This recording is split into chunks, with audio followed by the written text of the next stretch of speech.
Hey everyone, Pastor George here with today's Bible study recap. And today in Bible study, we finished what we've been doing for Lent, which has been looking at the last week of Jesus's ministry in Jerusalem, Holy Week, that sort of thing. And so we've gotten up to Good Friday.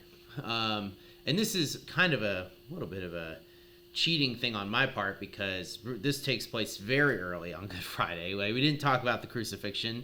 We talked about one of my favorite scenes from the entirety of the narrative, the Passion narrative, which is Christ before Pilate, especially John's telling of this, because I think it's in this, right, that we get all the things that we normally see, right? The idea that Jesus is going to be dying for the sins, that he's the Messiah, but we also get a really important thing to discuss, especially in our culture today, which is what is truth.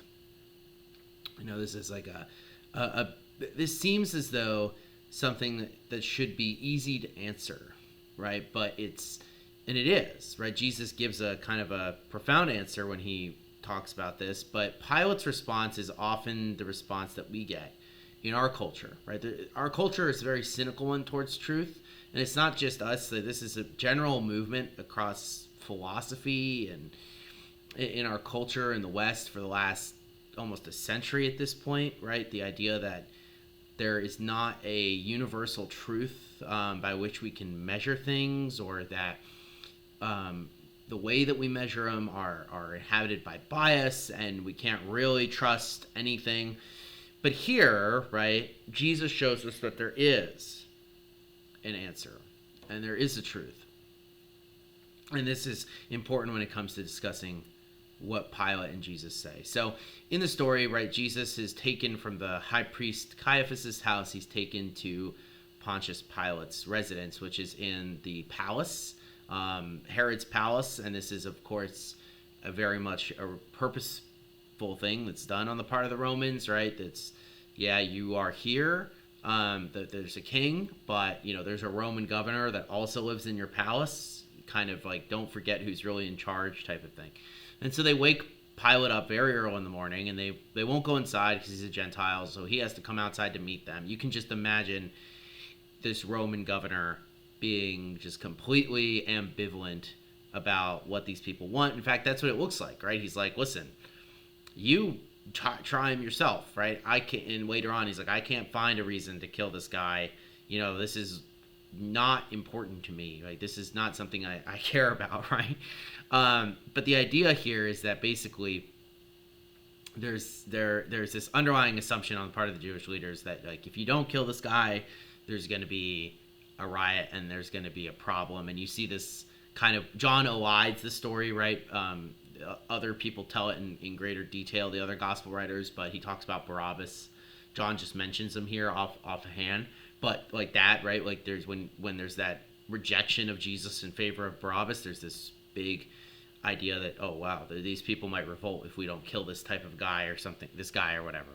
So before all that though, before we get to Barabbas, which in Aramaic means son of the father, right? So you have really big irony there. Again, a common name, so it's not as though that's unique or whatever. But you have a guy who is a rebel named son of the father who gets to go free, and then you have the innocent one, the true son of the father, crucified as a rebel. So you have that very interesting dynamic thing play out here. But before you get to that, you have Jesus and Pilate meeting in Pilate's residence. And they go back and forth. And really what all Pilate is interested in is, are you this seditious guy that they're claiming? And Jesus doesn't answer that question. Instead, Jesus uses this as a time to talk about, who he is in a greater messianic way. And Pilate really can't be interested in this, because to Jesus is talking about the truth, he says, what is truth? And then he leaves. And I feel like that's where our culture is now. So as Christians, right, especially during Holy Week, what do we bring to the table that is about truth? I think really what we can bring is certainty. Pilate does leave, but I think one of the amazing things that Christ gives us, that faith gives us, is certainty, which is so lacking in our culture, right? There are so many uncertain things, and if you really press secular people, you can find that really a lot of the things they hold to, they're just like, I don't know why I do, I just do. And that's not a great answer, right? Um, it's good when it's, in favor of us, I guess, but like we shouldn't want that. We should want people to be certain about the things that they believe, because the truth is what's important. And that's behind all of this, right? Pilate's not interested in the truth, really. He just wants what's going to make his life easiest in the moment. The Jewish leaders are certainly not interested in the truth. They want to get rid of Jesus. And we see this happen earlier in some of the narratives we looked at, right? Like they don't really care what Jesus' answer is to something. They're more interested in trying to trap him or get him killed. And so we don't want to be like that. And we don't want other people to be like that. So that is why it's important to challenge people with the truth and get them to think about those things. So that's generally what we talked about.